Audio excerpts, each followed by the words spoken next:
नमस्ते दोस्तों। Classic books bye audio पिटारा में आपका स्वागत है। बेहतरीन ऑडियो बुक सुनने के लिए हमारा चैनल सब्सक्राइब करें और बेल आइकन दबाना ना भूलें ताकि आपको हर अपडेट मिलता रहे।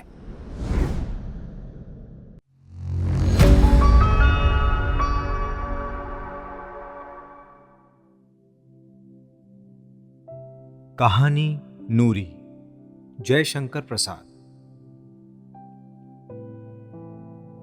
ए, तुम कौन? बोलते नहीं तो मैं बुलाऊं किसी को? कहते हुए उसने छोटा सा मुंह खोला ही था कि युवक ने एक हाथ उसके मुंह पर रखकर उसे दूसरे हाथ से दबा लिया। वो विवश होकर चुप हो गई। और भी आज पहला ही अवसर था जब उसने केसर, कस्तूरी और अंबर से बसा हुआ यौवनपूर्ण उद्वेलित आलिंगन पाया था। उधर किरणें भी पवन के एक झोंके के साथ किसलयों को हटाकर घुस पड़ी। दूसरे ही क्षण उस कुंज के भीतर छनकर आती हुई चांदनी में जौहर से भरी कटार चमचमा उठी। भयभीत मृग शावक सी काली आंखें अपनी निरीहता में दया की प्राणों की भीख मांग रही थी। युवक का हाथ रुक गया। उसने मुंह पर उंगली रखकर चुप रहने का संकेत किया। नूरी कश्मीर की कली थी। सिकरी के महलों में उसके कोमल चरणों की नृत्य कला प्रसिद्ध थी। उस कलिका का आमोद मकरंद अपनी सीमा में मचल रहा था। उसने समझा, कोई मेरा साहसी प्रेमी है जो महाबली अकबर की आंख मिचौनी क्रीड़ा के समय पतंग सा प्राण देने आ गया है। नूरी ने इस कल्पना के सुख में अपने को धन्य समझा और चुप रहने का संकेत पाकर युवक के मधुर अधरों पर अपने अधर रख दिए। युवक भी आत्मविस्मृत सा उस सुख में पल भर के लिए तल्लीन हो गया। नूरी ने धीरे से कहा, यहां से जल्द चले जाओ। कल बांध पर पहले पहर की नौबत बजने के समय मौलसिरी के नीचे मिलूंगी। युवक धीरे धीरे वहां से खिसक गया। नूरी शिथिल चरण से लड़खड़ाती हुई दूसरे कुंज की ओर चली, जैसे कई प्याले अंगूरी चढ़ा ली हो। उसकी जैसी कितनी ही सुंदरियां अकबर को खोज रही थी। आकाश का संपूर्ण चंद्र इस खेल को देखकर हंस रहा था। नूरी अब किसी कुंज में घुसने का साहस नहीं रखती थी। नरगिस दूसरे कुंज से निकल कर आ रही थी। उसने नूरी से पूछा, क्यों, उधर देखाई? नहीं, मुझे तो नहीं मिले। तो फिर चल, इधर कामनी के झाड़ों में देखूं। तू ही जा, मैं थक गई। नरगिस चली गई। मालती की झुकी हुई डाल की अंधेरी छाया में धड़कते हुए हृदय को हाथों में दबाए नूरी खड़ी थी। पीछे से किसी ने उसकी आंखों को बंद कर लिया। नूरी की धड़कन और बढ़ गई। उसने साहस से कहा, मैं पहचान गई। जहांपना। उसके मुंह से निकला ही था कि अकबर ने उसका मुंह बंद कर लिया और धीरे से उसके कानों में कहा, मरियम को बता देना, सुल्ताना को नहीं, समझी ना? मैं उस कुंज में जाता हूं। अकबर के जाने के बाद ही सुल्ताना वहां आई। नूरी उसी की छत्र छाया में रहती थी, पर अकबर की आज्ञा, उसने दूसरी ओर सुल्ताना को बहका दिया। मरियम धीरे धीरे वहां आई। वो ईसाई बेगम इस आमोद प्रमोद से परिचित न थी, तो भी ये मनोरंजन उसे अच्छा लगा। नूरी ने अकबर वाला कुंज उसे बता दिया। घंटों के बाद जब सब सुंदरियां थक गई थी, तब मरियम का हाथ पकड़े अकबर बाहर आए। उस समय नौबत खाने से मीठी मीठी सोहनी बज रही थी। अकबर ने एक बार नूरी को अच्छी तरह देखा। उसके कपोलों को थपथपाकर उसको पुरस्कार दिया। आंख मिचौनी हो गई। सिकरी की झील जैसे लहरा रही है, वैसे ही आंदोलन नूरी के हृदय में हो रहा है। बसंत की चांदनी में भ्रम हुआ कि उसका प्रेमी युवक आया है। उसने चौंक कर देखा, किंतु कोई नहीं था। मौल सिरी के नीचे बैठे हुए उसे एक घड़ी से अधिक हो गया। जीवन में आज पहले ही वो अभिसार का साहस कर सकी है। भय से उसका मन कांप रहा है, पर लौट जाने का मन नहीं चाहता। उत्कंठा और प्रतीक्षा कितनी पागल सहेलियां हैं। दोनों उसे उछालने लगी। किसी ने पीछे से आकर कहा, मैं आ गया। नूरी ने घूम कर देखा। लंबा सा गौर वर्ण का युवक उसकी बगल में खड़ा है। वो चांदनी रात में उसे पहचान गई। उसने कहा, शहजादा याकूब खां? हां, मैं ही हूं। कहो, तुमने क्यों बुलाया है? नूरी सन्नाटे में आ गई। इस प्रश्न में प्रेम की गंध भी नहीं थी। वो भी महलों में रह चुकी थी। उसने भी पैंतरा बदल दिया। आप वहां क्यों गए थे? मैं इसका जवाब ना दूं तो? नूरी चुप रही। याकूब खां ने कहा, तुम जानना चाहती हो? ना बताइए। बताऊं तो मुझे? आप डरते हैं तो ना बताइए। अच्छा, तो तुम सच बताओ कि कहां की रहने वाली हो? मैं कश्मीर में पैदा हुई हूं। याकूब खां अब उसके समीप ही बैठ गया। उसने पूछा, कहां? श्रीनगर के पास ही मेरा घर है। यहां क्या करती हो? नाचती हूं। मेरा नाम नूरी है। कश्मीर जाने को मन नहीं करता? नहीं। क्यों? वहां जाकर क्या करूंगी? सुल्तान यूसुफ खान ने मेरा घर बार छीन लिया है। मेरी मां बेड़ियों में जकड़ी हुई दम तोड़ती होगी या मर गई होगी। मैं कहकर छुड़वा दूंगा, तुम यहां से चलो। नहीं, मैं यहां से नहीं जा सकती। पर शहजादा साहब, आप वहां क्यों गए थे? मैं जान गई। नूरी, तुम जान गई हो तो अच्छी बात है। मैं भी बेड़ियों में पड़ा हूं। यहां अकबर के चंगुल से छटपटा रहा हूं। मैं कल रात को उसी के कलेजे में कटार भोंक देने के लिए गया था। शाहजहां को मारने के लिए? भय से चौंक कर नूरी ने कहा, हां नूरी, वहां तुम ना आती तो मेरा काम ना बिगड़ता। कश्मीर को हड़पने की उसकी। याकूब रुक कर पीछे देखने लगा। दूर कोई चला जा रहा था। दोनों और नीचे झील की तरफ उतर गए। जल के किनारे बैठकर नूरी ने कहा, अब ऐसा ना करना। क्यों ना करूं? मुझे कश्मीर से बढ़कर और कौन प्यारा है? मैं उसके लिए क्या नहीं कर सकता? यह कहकर याकूब ने लंबी सांस ली। उसका सुंदर मुख वेदना से विवर्ण हो गया। नूरी ने देखा कि वो प्यार की प्रतिमा है। उसके हृदय में प्रेम लीला करने की वासना बलवती हो चली थी।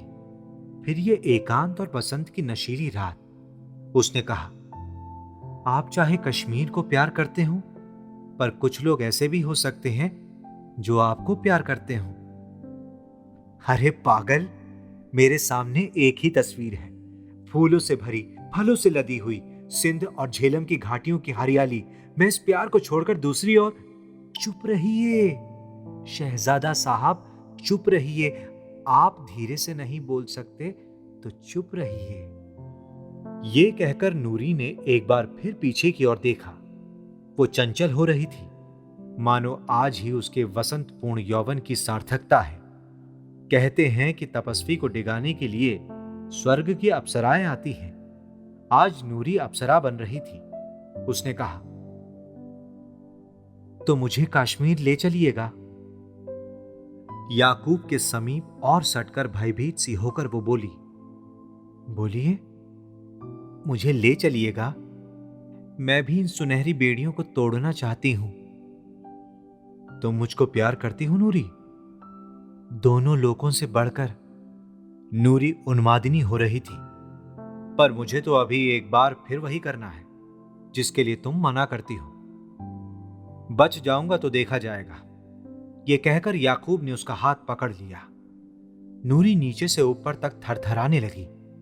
उसने अपना सुंदर मुख याकूब के कंधे पर रखकर कहा, नहीं, अब ऐसा ना करो, तुमको मेरी कसम। सहसा चौंक कर युवक फुर्ती से उठ खड़ा हुआ और नूरी जब तक संभली तब तक याकूब वहां ना था। अभी नूरी 2 पग भी बढ़ने ना पाई थी कि मादम तातारी कठोर हाथ उसके कंधों पर आ पहुंचा। तातारी ने कहा, सुल्ताना तुमको कब से खोज रही है। सुल्ताना बेगम और बादशाह चौसरी खेल रहे थे। उधर पचीसी के मैदान में सुंदरियां गोटे बनकर चाल चल रही थी। नौबत खाने से पहले पहर की सुरीली शहनाई बज रही थी। नगाड़े पर अकबर की बांधी हुई गति में लड़की थिरक रही थी, जिसकी धुन में अकबर चाल भूल गए। उनकी गोट पिट गई। पिटी हुई गोट दूसरी न थी, वो थी नूरी। उस दिन की थपकियों ने उसको साहसी बना दिया था। वो मचलती हुई बिसात के बाहर तिबारी में चली आई। पासे हाथ में लिए हुए अकबर उसकी ओर देखने लगा। नूरी ने अल्हड़पन से कहा, तो मैं मर गई? तू जीती रहे, मरेगी क्यों? फिर दक्षिण नायक की तरह उसका मनोरंजन करने में चतुर अकबर ने सुल्ताना की ओर देखकर कहा, इसका नाम क्या है? मन में सोच रहे थे उस रात की आंख मिचौनी वाली घटना। यह कश्मीर की रहने वाली है, इसका नाम नूरी है, बहुत अच्छा नाचती है, सुल्ताना ने कहा। मैंने तो कभी नहीं देखा। तो देखिए ना। नूरी, तो इसी शहनाई की गत पर नाच सकेगी? क्यों नहीं जहांपना। गोटे अपने अपने घर में जहां की तहां बैठी रही। नूरी की वासना और उन्माद से भरा हुआ नृत्य आरंभ हुआ। उसके नुपुर खुले हुए बोल रहे थे। वो नाचने लगी जैसे जल तरंग। वागीश्वरी के विलंबित स्वरों में अंगों के अनेक मरोड़ों के बाद जब कभी वो चुन चुन कर एक दो घुंघरू बजा देती, तब अकबर वाह वाह कह उठता। घड़ी भर नाचने के बाद जब शहनाई बंद हुई, तब अकबर ने उसे बुलाकर कहा, नूरी, तू कुछ चाहती है? नहीं जहांपना, कुछ भी। मैं अपनी मां को देखना चाहती हूं। छुट्टी मिले तो। सिर नीचे किए हुए नूरी ने कहा, दत्त, और कुछ नहीं? और कुछ नहीं। अच्छा, तो जब मैं काबुल चलने लगूंगा तब तू भी वहां चल सकेगी। फिर गोटे चलने लगी। खेल होने लगा। सुल्ताना और शहंशाह दोनों ही इस चिंता में थे कि दूसरा हारे। यही तो बात है। संसार चाहता है कि तुम मेरे साथ खेलो, पर सदा तुम ही हारते रहो। नूरी फिर गोट बन गई थी। अब की वही दोबारा पिटी। उसने कहा, मैं मर गई। अकबर ने कहा, तू अलग जा बैठ। छुट्टी पाते ही थकी हुई नूरी पचीसी के समीप अमराई में जा घुसी। अभी वो नाचने की थकावट से अंगड़ाई ले रही थी। सहसा याकूब ने आकर उसे पकड़ लिया। उसके शिथिल सुकुमार अंगों को दबाकर उसने कहा, नूरी, मैं तुम्हारे प्यार को लौटा देने के लिए आया हूं। व्याकुल होकर नूरी ने कहा, नहीं नहीं, ऐसा ना करो। मैं आज मरने मारने पर तुला हूं। तो क्या फिर तुम आज उसी काम के लिए? हां नूरी। नहीं शाहजादा याकूब, ऐसा ना करो। मुझे आज शहंशाह ने कश्मीर जाने की छुट्टी दे दी है। मैं तुम्हारे साथ भी चल सकती हूं, पर मैं वहां ना जाऊंगा। नूरी, मुझे भूल जाओ। नूरी उसे अपने हाथों में जकड़े थी, किंतु याकूब का देश प्रेम उसकी प्रतिज्ञा की पूर्ति मांग रहा था। याकूब ने कहा, नूरी, अकबर सिर झुकाने से मान जाए सो नहीं, वो तो झुके हुए सिर पर ही चढ़ बैठना चाहता है। मुझे छुट्टी दो। मैं यही सोचकर सुख से मर सकूंगा कि कोई मुझे प्यार करता है। नूरी सिसक कर रोने लगी। याकूब का कंधा उसके आंसुओं की धार से भीगने लगा। अपनी कठोर भावनाओं से उन्मत्त और विद्रोही युवक शहजादा ने बलपूर्वक अभी अपने को रमणी के बाहुपाश से छुड़ाया ही था कि चार तातारी दासियों ने अमराई के अंधकार से निकलकर दोनों को पकड़ लिया। अकबर की बिसात अभी बिछी थी। पासे अकबर के हाथ में थे। दोनों अपराधी सामने लाए गए। अकबर ने आश्चर्य से पूछा, याकूब खान? याकूब के नतमस्तक की रेखाएं ऐंठी जा रही थी। वो चुप था। फिर नूरी की ओर देखकर शहंशाह ने कहा, तो इसीलिए तू कश्मीर जाने की छुट्टी मांग रही थी? नूरी भी चुप थी। याकूब, तुम्हारा ये लड़कपन यूसुफ खां भी न सहते, लेकिन मैं तुम्हें छोड़ देता हूं। जाने की तैयारी करो, मैं काबुल से लौटकर कश्मीर आऊंगा। संकेत पाते ही तातरियां याकूब को ले चली। नूरी खड़ी रही। अकबर ने उसकी ओर देखकर कहा, इसे बुर्ज में ले जाओ। नूरी बुर्ज के तहखाने में बंदनी हुई। 18 बरस बाद जब अकबर की नवरत्न सभा उजड़ चुकी थी, उसके प्रताप की ज्योति आने वाले अंतिम दिन की उदास और धुंधली छाया में विलीन हो रही थी, हिंदू और मुस्लिम एकता का उत्साह शीतल हो रहा था, तब अकबर को अपने पुत्र सलीम से भी भय उत्पन्न हुआ। सलीम ने अपनी स्वतंत्रता की घोषणा की थी, इसीलिए पिता पुत्र में मेल होने पर भी आगरा में रहने के लिए सलीम को जगह नहीं थी। उसने दुखी होकर अपनी जन्मभूमि में रहने की आज्ञा मांगी। सलीम फतेहपुर सीकरी आया। मुगल साम्राज्य का वो अलौकिक इंद्रजाल, अकबर की यौवन निशा का सुनहरा स्वप्न सीकरी का महल पथरीली चट्टानों पर बिखरा पड़ा था। इतना आकस्मिक उत्थान और पतन, जहां एक विश्व जनीन धर्म की उत्पत्ति की सूचना हुई, जहां उस धर्मांधता के युग में एक छत के नीचे ईसाई, पारसी, जैन, इस्लाम और हिंदू आदि धर्मों पर वाद विवाद हो रहा था, जहां संत सलीम की समाधि थी, जहां शाह सलीम का जन्म हुआ था, वहीं अपनी अपूर्णता और खंडहरों में अस्त व्यस्त सीकरी का महल अकबर के जीवन काल में ही निर्वासित सुंदरी की तरह दया का पात्र, श्रृंगार विहीन और उजड़ा पड़ा था। अभी तक अकबर के शून्य शायन मंदिर में विक्रमादित्य के नवरत्नों का छायापूर्ण अभिनय चल रहा था। अभी तक सराय में कोई यात्री संत की समाधि का दर्शन करने को आता ही रहता। अभी तक बुर्जों के तहखानों में कैदियों का अभाव ना था। सीकरी की दशा देखकर सलीम का हृदय व्यथित हो उठा। अपूर्ण शिल्प विलख रहे थे, गिरे हुए कंगूरे चरणों में लौट रहे थे। अपनी माता के महल में जाकर सलीम भरपेट रोया। वहां जो इन्हें गिने दास और दासियां और उनके दरोगे बच रहे थे, भिकमंगो किसी दशा में फटे चीथड़ों में उसके सामने आए। सब समाधि के लंगर खाने से भोजन पाते थे। सलीम ने समाधि का दर्शन करके पहली आज्ञा दी कि तहखानों में जितने बंदी हैं सब छोड़ दिए जाएं। सलीम को मालूम था कि यहां कोई राजनीतिक बंदी नहीं है। दुर्गंध से सने हुए कितने ही नरकंकाल संत सलीम की समाधि पर आकर प्रसन्नता से हिचकी लेने लगे और युवराज सलीम के चरणों को चूमने लगे। उन्हीं में से एक नूरी भी थी। उसका यौवन कारागार की कठिनाइयों से कुचल गया था। सौंदर्य अपने 2-4 रेखा चिन्ह छोड़कर समय के पंखों पर बैठकर उड़ गया था। सब लोगों को जीविका बंटने लगी। लंगर खाने का नया प्रबंध हुआ। उसमें से नूरी को सराय में आए हुए यात्रियों को भोजन देने का कार्य मिला। वैशाख की चांदनी थी। झील के किनारे मॉल सीरी के नीचे कौवालों का जमघट था। लोग मस्ती में झूम झूम कर गा रहे थे। मैंने अपने प्रियतम को देखा था। वो सौंदर्य मदिरा की तरह नशीला, चांदनी सा उज्ज्वल, तरंगों सा यौवनपूर्ण और अपनी हंसी सा निर्मल था, किंतु हलाहल भरी उसकी अपांग धारा, आह निर्दय! आज भी न जाने क्यों भूलने में असमर्थ हूं। कुंजों में फूलों के झुरमुट में तुम छिप सकोगे। तुम्हारा वो चिर विकासमय सौंदर्य, वो दिगंत व्यापी सौरभ तुमको छिपने देगा? मेरी विकलता को देखकर प्रसन्न होने वाले मैं बलिहारी। नूरी वहीं खड़ी होकर सुन रही थी। वो कौवालों के लिए भोजन लिवा कर आई थी।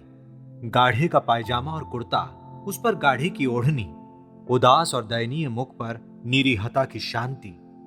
नूरी में विचित्र परिवर्तन था। उसका हृदय अपनी विवश पराधीनता भोगते भोगते शीतल और भगवान की करुणा का अवलंबी बन गया था। जब संत सलीम की समाधि पर वो बैठकर भगवान की प्रार्थना करती थी, तब उसके हृदय में किसी प्रकार की सांसारिक वासना, अभाव, अभियोग का योग न रहता। आज न जाने क्यों इस संगीत ने उसकी सोई हुई मनोवृत्ति को जगा दिया। वही मौलसिरी का वृक्ष था। संगीत का वो अर्थ चाहे किसी अज्ञात लोक की परम सीमा तक पहुंचता हो, किंतु आज तो नूरी अपने संकेत स्थल की वही घटना स्मरण कर रही थी, जिसमें एक सुंदर युवक से अपने हृदय की बातों के खोल देने का रहस्य था। वो कश्मीर का शहजादा आज कहां होगा?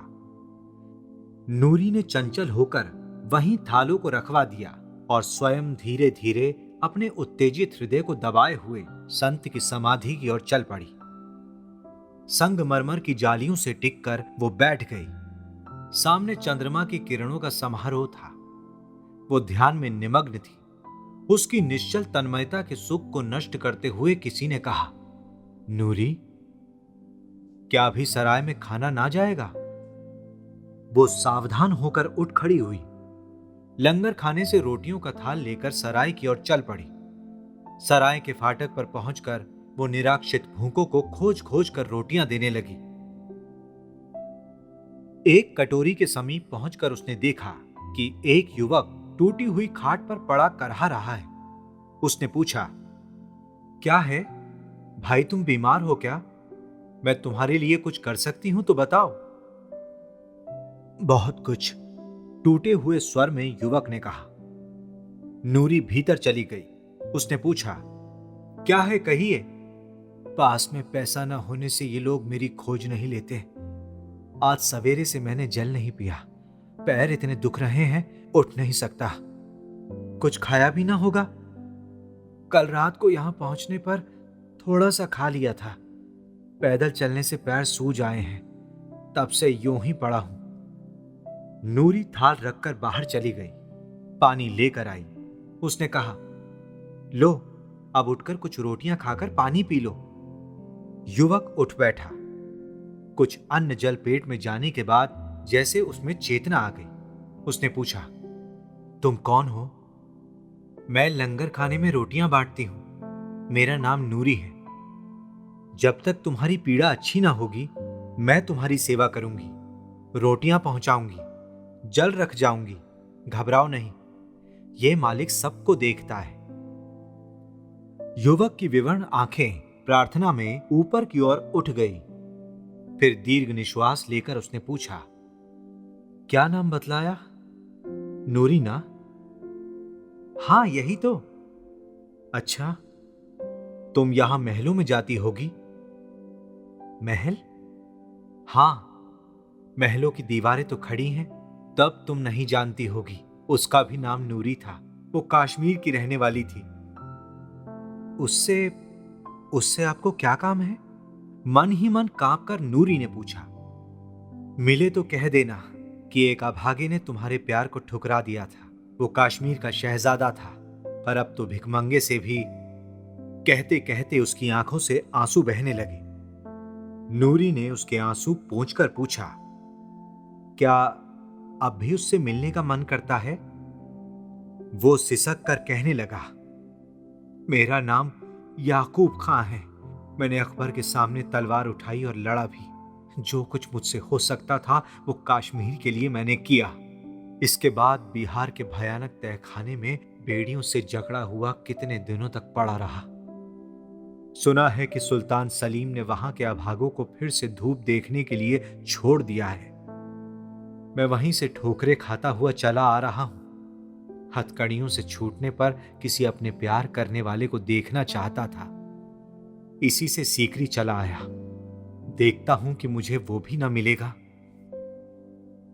याकूब अपनी उखड़ी हुई सांसों को संभालने लगा था और नूरी के मन में विगत काल की घटना, अपने प्रेम समर्पण का उत्साह, फिर उस मनस्वी युवक की अवहेलना सजीव हो उठी। आज जीवन का क्या रूप होता? आशा से भरी संसार यात्रा किस सुंदर विश्राम भवन में पहुंचती। अब तक संसार के कितने सुंदर रहस्य फूलों की तरह अपनी पंखुड़ियां खोल चुके होते। अब प्रेम करने का दिन तो नहीं रहा। हृदय में इतना प्यार कहां रहा जो दूंगी, जिससे ये ठूंठ हरा हो जाएगा। नहीं नहीं, नूरी ने मोह का जाल छिन्न कर दिया है। वो अब उसमें ना पड़ेगी, तो भी इस दयनीय मनुष्य की सेवा। किंतु ये क्या? याकूब हिचकियां ले रहा था। उसकी पुकार का संतोषजनक उत्तर नहीं मिला। निर्मम हृदय नूरी ने विलंब कर दिया। वो विचार करने लगी थी और याकूब को इतना अवसर नहीं था। नूरी उसका सिर हाथों में लेकर उसे लिटाने लगी। साथ ही अभागे याकूब के खुले हुए प्यासे मुंह में नूरी की आंखों के आंसू टपाटप गिरने लगे।